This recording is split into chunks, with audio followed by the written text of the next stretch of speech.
VMAX bullet out of mine. I'm pushing 4,000 feet. It's a fast bullet.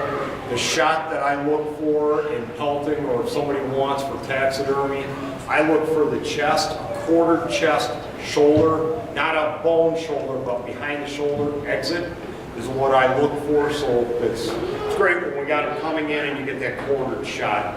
Off center of the brisket, out the backside ribs, I got a dime size or smaller entry, and I got a quarter to a 50-cent exit with them, and taxidermists can do a beautiful job with that.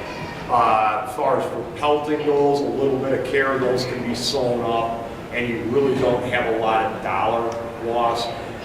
The guys that I see shooting the 243s, 90 grain bullets, they're putting some big holes in those coyotes. They're hitting the shoulder bone, you're not pelting them out. You're killing the animal, you're taking them out of the system, but it's not fur friendly. 223s are good, but what I see is when they start reaching out at the 275, 300 yard range, the drop in consistency to it, I don't see as being as strong as what I see out of the 22-250s. But those are my preferred calibers that I like to see guys hunting with and that I've had experience with. The 17 HMR, very pelt friendly, but you're really at about 150 yards or less with those. When you start reaching out at 200 yards, I've had clients that have come out, you hear that whack when it hits at 225 yards, didn't get a good kill shot on the thing. We spent the rest of the night looking for his dog, where we could have been making other sets. I'm not a fan of the 17s. The 204, that's another real good caliber, very pelt friendly, just doesn't have the extended range, and that 250 yards or less is a good caliber.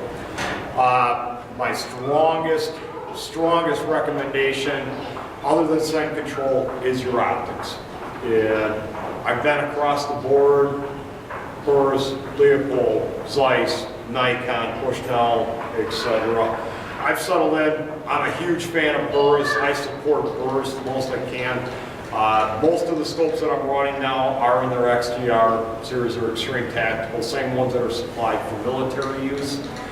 And after sitting out west looking at 500-yard shots in the heat of the sun, the glass is just incredible. They're fantastic scopes. But regardless of that, that's my recommendation. Obviously, everybody has to buy something that's within their budget. What I always recommend, look at two things with them. Look at it at an elliptical chart. If you can print them off the internet, you can get one. Most of the stores, I was really disappointed when I came in yesterday. I found out the one up on the balcony's gone. House cleaning took it off and it hasn't been put back up. But if you've never seen an elliptical chart, basically it's a series of squares and dots. And it's comprised of black lines. So when you look at it through a scope at 100 yards away, if you have inferior glass, you're going to see this solid black box. All of a sudden you pick up a Burris, you pick up a Zeiss, and you look at it and you see that it's comprised of 4, 5, or 6 black lineal or horizontal lines or a pattern. If you're looking at series, there'll be a series of actual dots to make a circle. But when you look at it at 100, 200 yards away, and you see that level of definition, you know you're really getting into really good glass. The other thing is, you're typically going to be hunting at low light periods of day. The first 1 or 2 sets in the morning at daybreak, that sunset when the sun's going down, and anybody who ever sits out bow hunting knows what I mean when you have the sun fall off. You can see 80 yards, and all of a sudden you look again, you can only see 50 yards now, and that line, amount of light is just falling right off real fast. That's your prime, that is one of your best times during daylight hours or lighted hours. There is no scope out there that can gather light. It's a myth, it can't be done. A scope can only transmit the existing amount of light that is available. So what you need is optics that are going to pass as close to 100% through. I settled in on, all my scopes have 30 millimeter tubes. It is a cost that comes with it, but it allows my optics to pass more light through. So when I get those partially moonlit nights. I always look for the sun, snow cover, etc. But the other thing you get a full moon, looks great. You'll find that they'll run more of a brush line, a fence line. They'll hold tighter cover, just like you want to camo yourself in.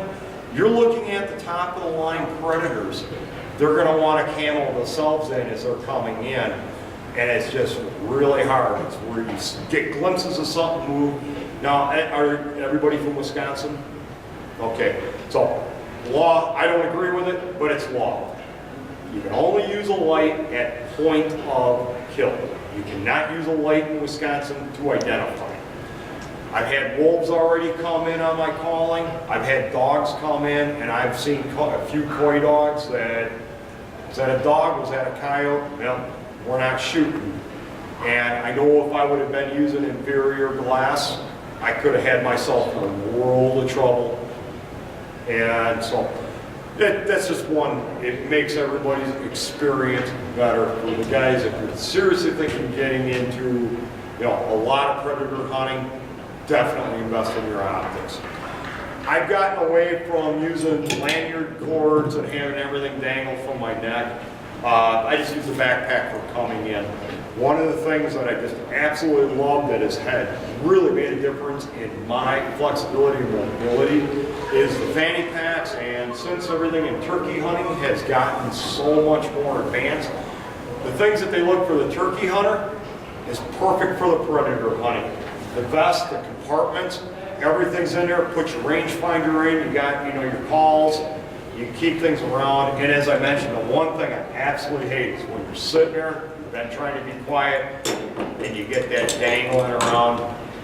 He's just making noise, and it's convenient so you can get into areas. My camo, I really keep it very simplistic. My favorite is actually a shirt that I'm wearing today. It's actually a sagebrush. I find that any grassy area, you've got the same one on. This falls off. Turkey, coyotes see a higher level of contrast in the yellows. And what I just thought was kind of interesting, I took a picture of black and whites with my daughter, and she has the same camo outfit on. I just took on the computer, and did a yellow wash to it just to see what the black and white would look like. And it was almost like you did one of those cutout pictures where you see her skin and everything else just started falling off. It was just kind of, whoa, this is really cool.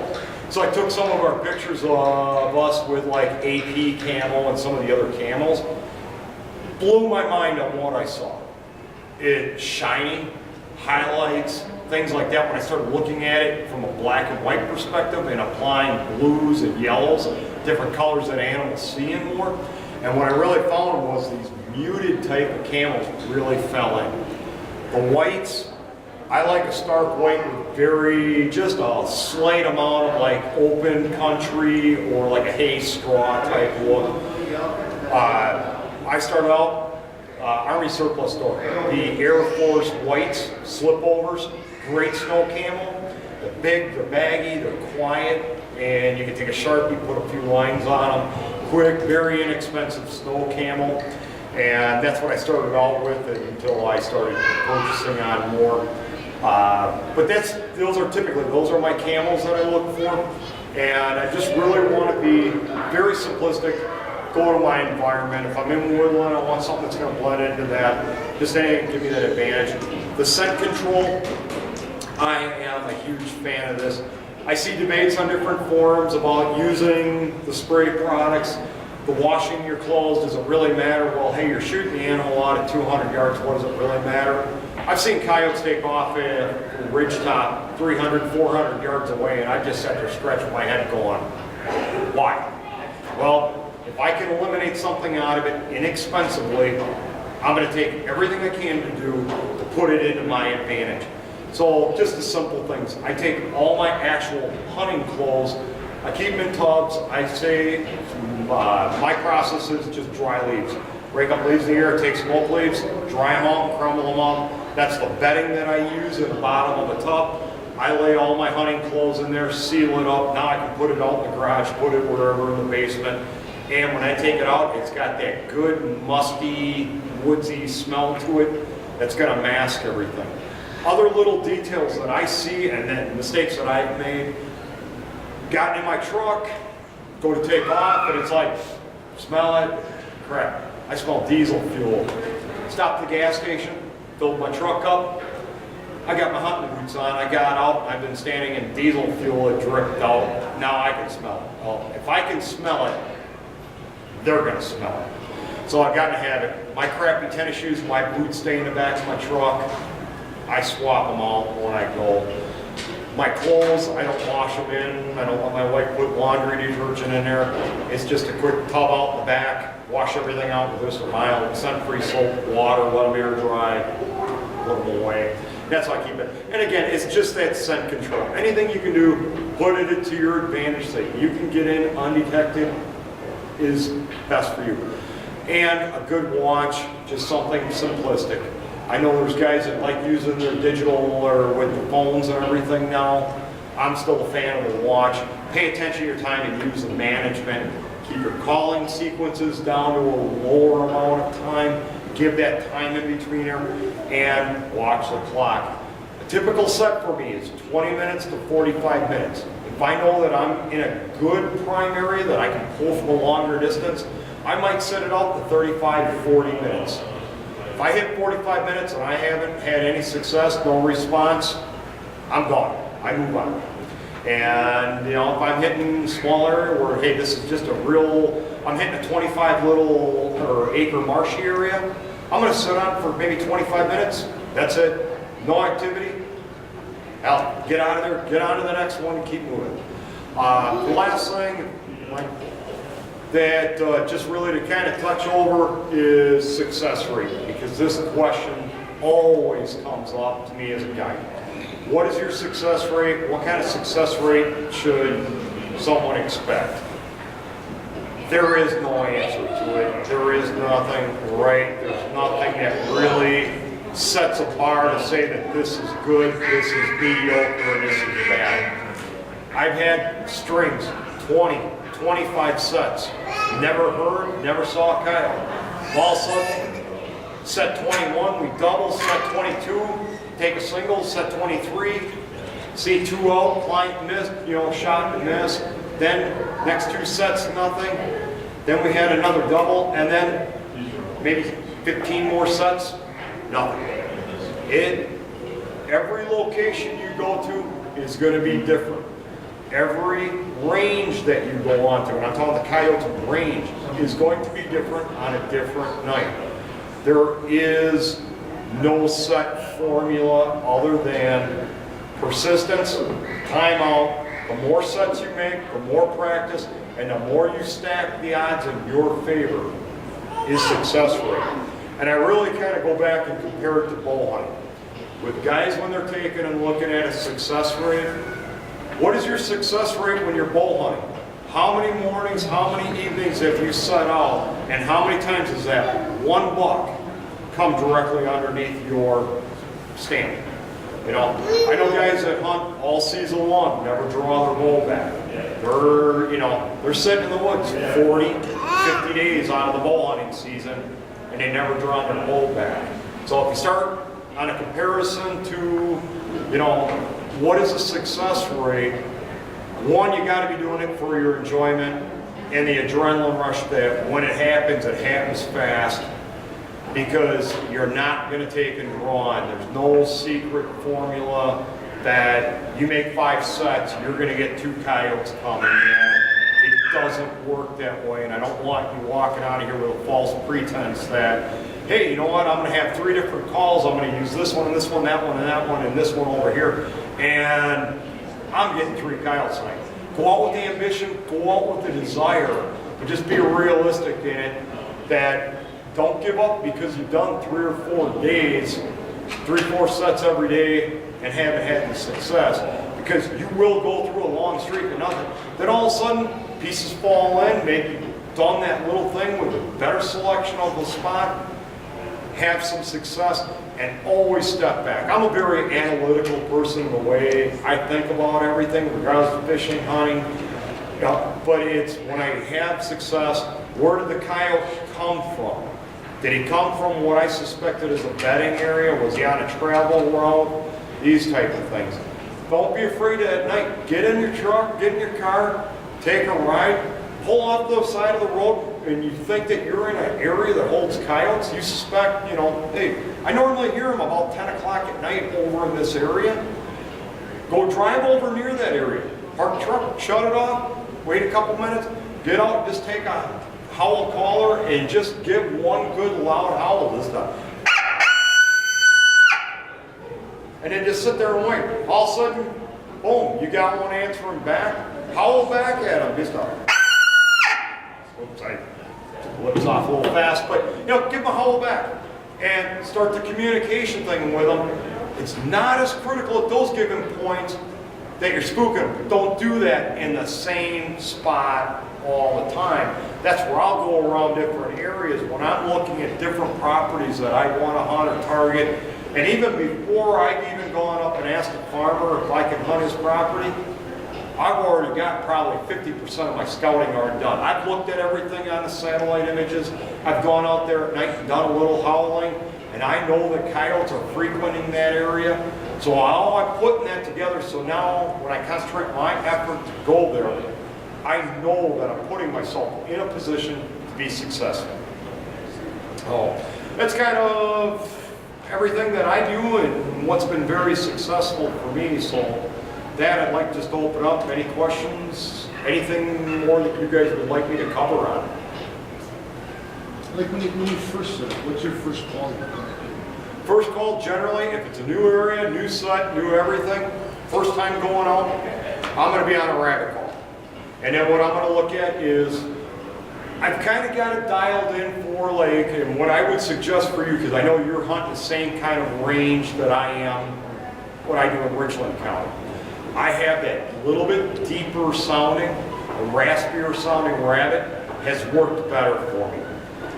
One of them that has been really good for me is the Primos. It's a double cottontail. And this one, it's just got that little deeper sound to it.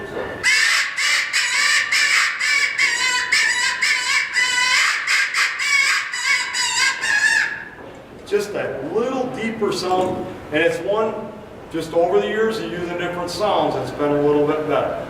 But I'll take and go on at a medium range about what I did there. I'm going to call for about a minute, minute and a half, and then just sit. Like I said, give it that 5-7 minutes, just sit there.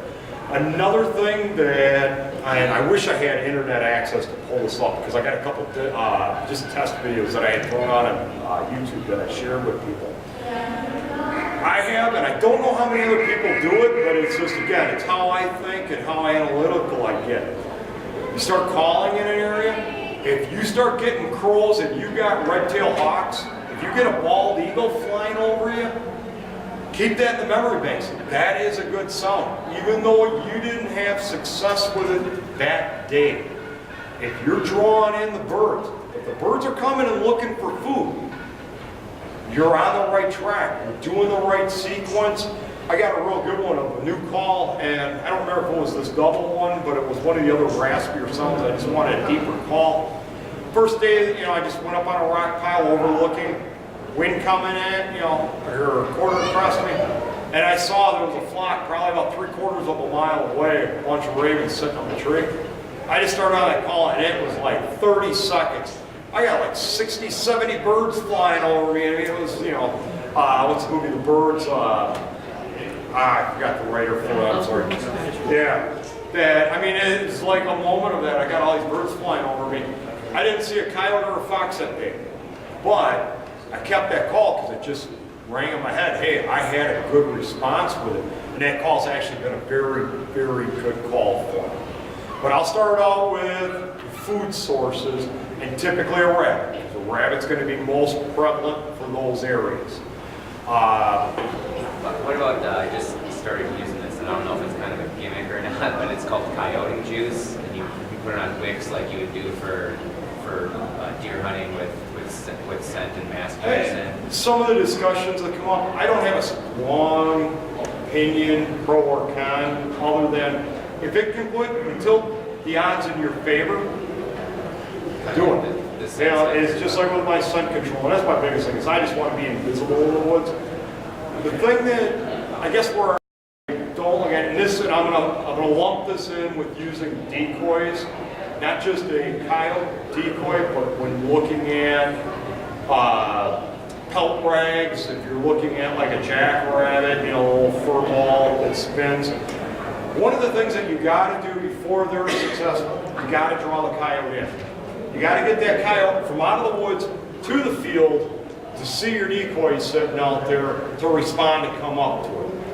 So I would say things like that really work, and I got a couple of muskrat pelts that, you know, they're ratted up or torn hide, they're worthless for pelting. I just do a quick dry out on them, I put them through a solution, and I do the kind of a shaft method. I take a little ball bearing, swivel about so long, 8 inches long. I got basically an arrow shaft, stick it in the ground, it's on there, it can flip around in the wind. I'll use that as an attractant once in a while. But the properties, when I start looking at something like that, is these are very highly pressured animals. This pack, and I know this pack because I've hunted this land 3, 4, 5 times in a month.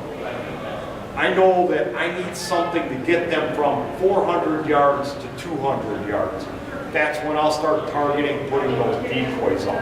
I don't like using them early on a property because what you're doing now is, say you have a triple come in, you get 1 out of the 3.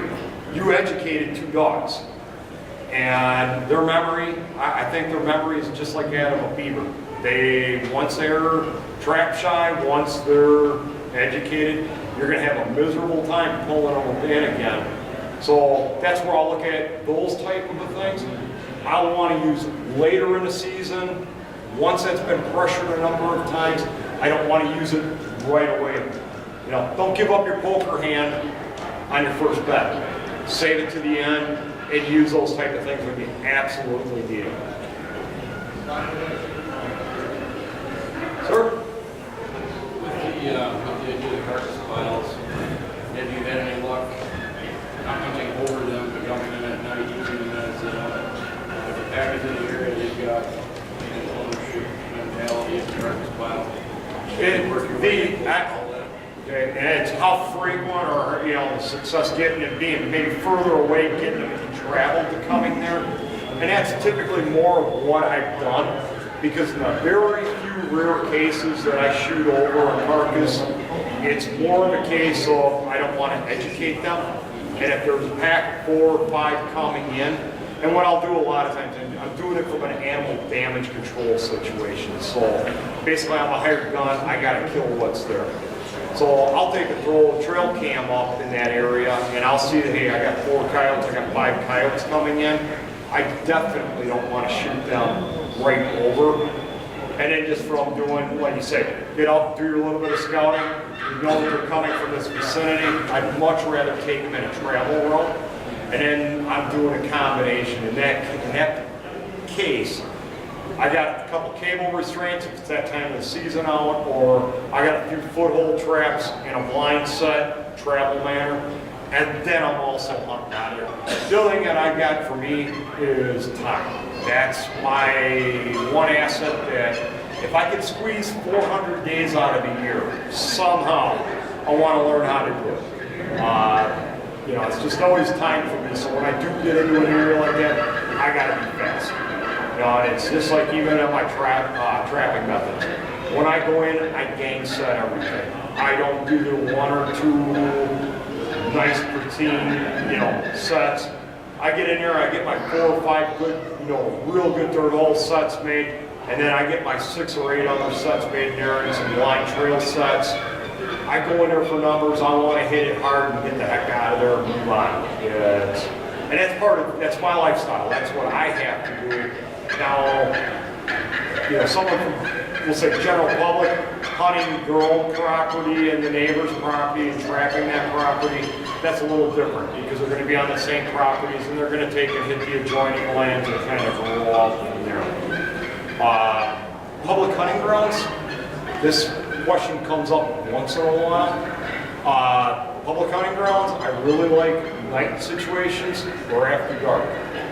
Most competition that I run into with calling, real early morning sunrise up into about dark, and Also, those animals are the most pressured animals that I come in contact with. You know, public land's open, everybody hits them, kettle marine. There's a ton of guys that hit kettle marine. I go, you know, did my scouting in there, I got my few little nice clear openings. I wait for the full moon, plenty of snow, great visibility. And when I go down there, I don't even go down and start hitting any of that land until 11 o'clock at night. I'm way after dark. Very seldom do I ever run into anybody down there. So, and every piece of property is going to be a little different in the opportunities that it holds. But when things get more difficult, then I'll start looking at. One question that came out of yesterday's seminar that two people had the same question was, on their property, and just paraphrasing this back, near their property, they hear coyotes every night, right at sunset, the same general area. Also, they spark up, it's a lot of yipping, a few howls, more yipping. Goes on for about 10-15 minutes, then it just quiets off. How do I get them to come to me? And which I thought was an excellent question, because a lot of people that are doing limited predator calling are going to encounter that. What I usually find when that happens is more of a woodland type setting, and what you're getting. Can I trouble you to hit the back button a few times? And I'm just, please keep going back. What I want to do is get back to one of the more heavily wooded areas. Okay, this one's fine. Get my bearings straight. This I know that there's dens right in this little coulee right here up on this hillside. This is a spot right at sunset. I can be up here by his farm field. I'm in real close by proximity to the barns. He's got dogs that run, a couple of blue tick walkers, beautiful dogs. Yet those coyotes, they're in them treetops in that down area. And every night, 9:30, 10 o'clock, I've been out there talking with this farmer, and all of a sudden they just spark up and start going. And when they do that, what they're typically taking and doing is, there's a number of different dens area in here, and I've seen them where they'll den up in down treetops, logging project, you know, windstorms, whatever, the tops are laying there. Any place, generally a west side of a coulee, where they're gonna get that morning sunlight. Great denning area. So being on the west side, that's where they're at, they'll spark up. So what I'll do is I'll take, knowing this, I know that this is there, I'll target where can I get in close to that area. I'll do the go out at night. I know that they're going to start sparking up at 9:30, 10 o'clock. I go out at 9 o'clock, 9:30, get in the area that I think they're in. I'll do a few howl calls from the road, see if they do they answer back, and start getting their location pinpointed. Once I get their location more pinpointed, I'll take the satellite view. Okay, hey, I know I was off of this intersection right here, and I heard them, to the southwest of me, down over here. They were in this range. So now I'll come back, look at my satellite view of it. While I was here, I heard them down in this area. So that's when I'm going to start hey, there's some camouflage, something off the road I can get to. Where can I park my truck? Wind directions. What's going to give me the greatest advantage to hunt that? I do my homework, talk to the farmer about it. Getting permission for coyote hunting is generally the easiest thing you're going to get. The common things, be respectful, courteous to the landowner. But generally when you come in and you let them know, I don't want a small game hunt, I don't want a deer hunt. All I want to do is take the coyotes off of here. Would you mind if I hunt? This is the only person that I bring with me, or I hunt by myself, or I bring my son or daughter with me. It's amazing how quick landowners are. They hate the pheasant hunters, they hate the deer hunters, they love the coyote hunters. So getting permission is usually very, very good. Of course, in areas you get closer to a metropolitan area, they get a little gun shy, people they don't know about it. We've all been through that in different circumstances with getting permission. Since it's a free seminar, I'm trying to give you everything I got and everything I can think of. So, any other questions? Anything else that you'd like me to elaborate on that I do?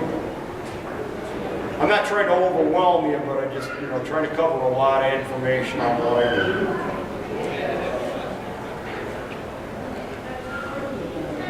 Good enough for a money back guarantee? All right, guys, thank you very much. I appreciate your time over the last hour. Enjoyed it, enjoyed sharing with you what I do. You guys have a great day. Thanks.